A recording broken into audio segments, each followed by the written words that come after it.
नमस्कार दोस्तों, हमारे इस चैनल पर आपका हार्दिक स्वागत है। आज हम बात करेंगे कि जानना जरूरी है और क्या जानना जरूरी है, ये इस वीडियो में हम आपको बताएंगे। हमारे देश में क्या, हमारे पूरे विश्व में मंदिर हैं, मस्जिद हैं, गुरुद्वारे हैं, चर्च हैं, सब कुछ मौजूद है। हम भगवान को केवल सिर्फ मानते हैं, हम उनको जानते नहीं हैं। दुनिया में कोई भी ऐसा व्यक्ति नहीं होगा जो भगवान को जानता हो। अगर आप ये प्रश्न करेंगे कि आप भगवान को जानते हैं, तो उनका जवाब होगा, मैं भगवान को नहीं जानता।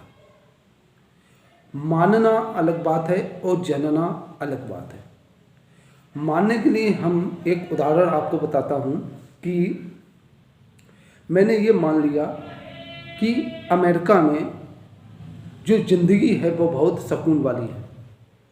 मैंने ये मान लिया, वहाँ पर सैलरी ज़्यादा मिलती है और वहाँ के लोग सुखी हैं, ये मैंने मान लिया।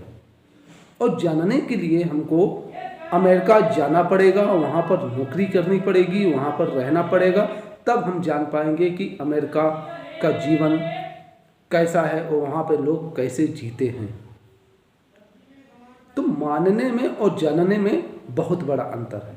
हम कृष्ण को मानते हैं, मैं भगवान राम को मानता हूँ, मैं भगवान यीशु को मानता हूँ, मैं भगवान गौतम बुद्ध को मानता हूँ, मैं अल्लाह को मानता हूँ, मैं वाहिगुरु को मानता हूँ। तो मानना अलग चीज़ है और जानना अलग चीज़ है। इस चीज़ को समझना पड़ेगा। और जिसने भगवान को जान लिया वो कभी जीवन में दुखी नहीं रहता।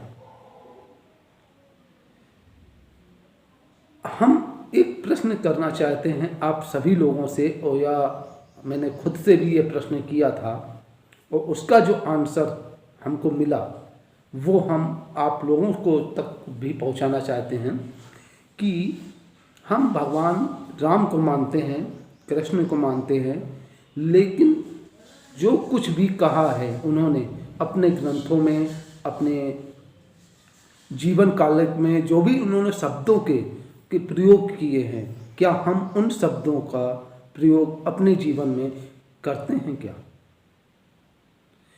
जो कुछ भी उन्होंने कार्य किए हैं, क्या हम अपने जीवन में वो कार्य करते हैं? क्या भगवान राम ने अपने यानी तीनों भाइयों से अथाह प्रेम किया, क्या हम अपने भाइयों से प्रेम करते हैं? क्या भगवान राम हमेशा दयालु थे, उनके अंदर करुणा भरी हुई थी, क्या हमारे अंदर करुणा और दया है? क्या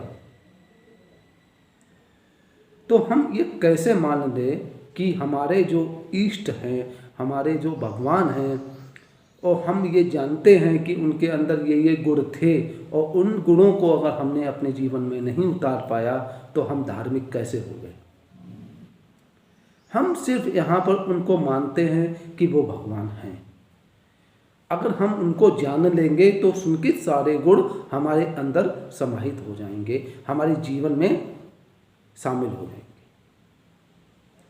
तो यहाँ पर अपने जीवन को सुखी बनाने के लिए, अपने जीवन को दुख से दूर रखने के लिए, अपने क्रोध को खत्म करने के लिए, अपने मोह को खत्म करने के लिए हमें भगवान राम को, कृष्ण को, चाहे कोई भी हो, उनको जानने की चेष्टा करनी चाहिए। और जब तक हम जानेंगे नहीं तब तक उन तक वो चीज़ हम धार्मिक हो ही नहीं सकते।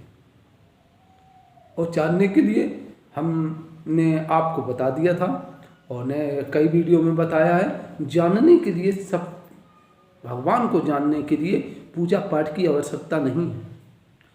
भगवान को जानने के लिए अगरबत्ती लगाने की आवश्यकता नहीं है। भगवान को जानने के लिए कथा करने की या भागवत करने की आवश्यकता नहीं है। जानने के लिए सिर्फ आपको एकांत में ध्यान करने की ज़रूरत है। अगर आप ध्यान करेंगे तो आप उनको जान पाएंगे। और जानने के लिए हम उनके किसी चीज़ को भी जानने के लिए हम जब तक उसके करीब नहीं जाएंगे तब तक हमको उसको जान ही नहीं पाएंगे ये कैसी चीज़ है। एक छोटा सा उदाहरण है, मान लीजिए बहुत दूर एक कोई छोटी सी चीज़ रखी हुई है और आपको ये समझ में ये नहीं आ रहा है कि ये चीज़ कौन सी है, और समझने के लिए आपको, जानने के लिए आपको उस चीज़ के करीब पहुंचना पड़ेगा। उसी प्रकार से हमें भगवान को जानने के लिए उसके करीब जाना पड़ेगा, और उसके करीब जाने का एक ही रास्ता है और वो है ध्यान, भावातीत ध्यान। एक सरल सिंपल तकनीक है भावातीत ध्यान, जहाँ पर आप बहुत आसानी से, जिसके माध्यम से वहाँ तक पहुँच सकते हैं, कोई रुकावट नहीं होगी और आपको ज़्यादा समय भी नहीं लगेगा। हमारा ये वीडियो आप सभी लोगों को कैसा लगा कमेंट बॉक्स में ज़रूर बताइएगा, और मेरे इस चैनल को सब्सक्राइब भी कीजिएगा। और जो भी प्रश्न हो आपके, जो छूट गए हों, मैंने नहीं बता पाया हो, तो वो प्रश्न भी आप हमसे कीजिएगा। अगले वीडियो में उन प्रश्नों के उत्तर भी हम आपको देंगे। नमस्कार।